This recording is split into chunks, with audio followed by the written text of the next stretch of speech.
చిన్న చిన్న తగాదాలు పెట్టుకుని పోలీస్ స్టేషన్ చుట్టూ కోర్టు చుట్టూ తిరిగి తమ సమయాన్ని కక్షిదారులు వృధా చేసుకోవద్దని హుస్నాబాద్ కోర్టు జడ్జి రేవతి అన్నారు. ఆదివారం రోజున హుస్నాబాద్ కోర్టులో లోక్ అదాలత్ కార్యక్రమం నిర్వహించారు. కక్షిదారులు లోక్ అదాలత్లో రాజీ మార్గమే రాజమార్గం ద్వారా ఒకరిపై ఒకరు పెట్టుకున్న కేసులను లోక్ అదాలత్లో తీసివేసుకోవడానికి ఉపయోగపడుతుందని అన్నారు. చిన్నదానికి పెద్దదానికి కేసులు పెట్టుకొని కుటుంబాలు చిన్నాభిన్నం కావద్దని, క్షణికావేశానికి పోవద్దని కక్షిదారులను కోరారు. శాశ్వత పరిష్కారం లోక్ అదాలత్ ధ్యేయం. లోక్ అదాలత్ను వినియోగించుకోండి అని అన్నారు. ఈ కార్యక్రమంలో additional judge Prameeda, second class court judge Rajasekhar Reddy, Nagaraju, మాజీ ఏజీపీ కన్నోజు రామకృష్ణ, న్యాయవాదులు కిరణ్, ప్రవీణ్, సురేష్, బ్యాంకు అధికారులు, కక్షిదారులు, పోలీస్ సిబ్బంది తదితరులు పాల్గొన్నారు. NIRT cases, bank matters, pre litigation cases ఇవన్నీ కూడా సెటిల్ చేసుకోవచ్చు. ఏళ్ల తరబడి పెండింగ్లో ఉండి కోర్టు చుట్టూ తిరుగుతూ కేసు గెలిచిన వాడు ఇంటికి వెళ్ళి బాధపడతాడు, ఇంత ఖర్చు అయిపోయింది, ఇంత టైం వృధా అయిపోయింది అనేసి. ఓడిపోయిన వాడు కోర్టు బయటనే బాధపడతాడు ఓడిపోయామనేసి. ఇలాంటివన్నీ జరగకుండా ఇలాంటివి తగ్గించుకోవడానికి మనకి ఈ లోక్ అదాలత్ మంచి వేదిక. ఇక్కడ లోక్ అదాలత్ సెటిల్మెంట్ చేసుకుంటే ఇరు పక్షాల వారు గెలిచిన వాళ్ళు అవుతారు.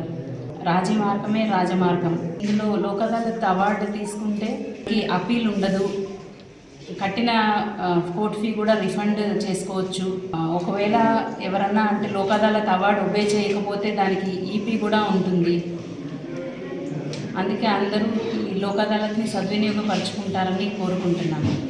నుంచి కూడా భారతదేశంలో ఈ కార్యక్రమం అభిప్రాయం అంటే మనకు న్యాయం అనేది సత్వరంగా జరగాల్సిందే. సత్వరంగా జరగకపోతే అది న్యాయం జరిగినట్టు కాదు అనేటువంటి అభిప్రాయము మన భారతదేశంలో అందరి ప్రజలకు వస్తుంది. కాబట్టి దాన్ని తగ్గించాలనే ఉద్దేశం మనం ప్రతి సంవత్సరం కూడా ఈ సత్వర న్యాయం జరగాలి, ప్రజలకు మనకు తొందర న్యాయం జరగాలనే ఉద్దేశం మీద ఈ కార్యక్రమం నిర్వహించడం జరుగుతుంది. మనం 2020 సంవత్సరంలో ఈ లోకాల్లో మనం ఈ చివరిగా ఈరోజు అనేక కేసులు డిస్పోజ్ చేసుకోవాల్సిన అవసరం ఉంటుంది. ముఖ్యంగా చిన్న చిన్న కేసులు ఏవైతే ఆ చిన్న కేసులలో మనం కోపతాపాలకు పోకుండా, మన భావోద్వేగాలకు గురి కాకుండా, ఎందుకంటే మనకు సమయం అనేది చాలా ముఖ్యమైనది. డబ్బులు ఎంత ముఖ్యమో సమయం కూడా అంత ముఖ్యమైనది. ఇరుపాటులు వచ్చి ఖచ్చితంగా కోర్టుకు వచ్చి చెప్పడం డిస్పోజ్ అవుతుంది.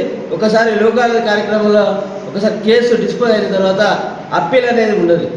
దాని ముఖ్య ఉద్దేశం ఏంటంటే ఇప్పుడు మన లోకాల కార్యక్రమం కాకుండా వేరే టైంలో ఒక కేసు డిస్పోజ్ అయితే అప్పీల్ పోయే అవకాశం ఉంటుంది.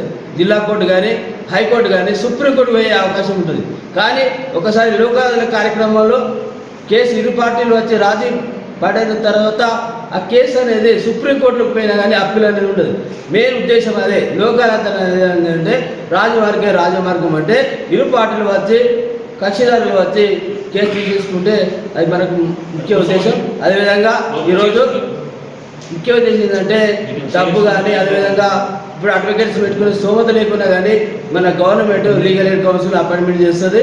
వారు ఒక అప్లికేషన్ మేడం గారికి ఇస్తే, అదేవిధంగా మేడం మాకు అడ్వకేట్ పెట్టుకునే స్తోమత లేక అన్నా కానీ మేడం రిఫర్ చేసి లీగల్ ఎయిడ్ కౌన్సిల్ ఏర్పాటు చేస్తుంది. అదేవిధంగా ఈరోజు ముఖ్య ఉద్దేశం ఏంటంటే చాలామంది మన గ్రామంలో చూస్తారు, ఎందుకంటే చిన్న గెట్ల కాడ చిన్న అఫెన్స్ జరిగితే అది సివిల్ కేసు క్రిమినల్ కేసు అవుతుంది.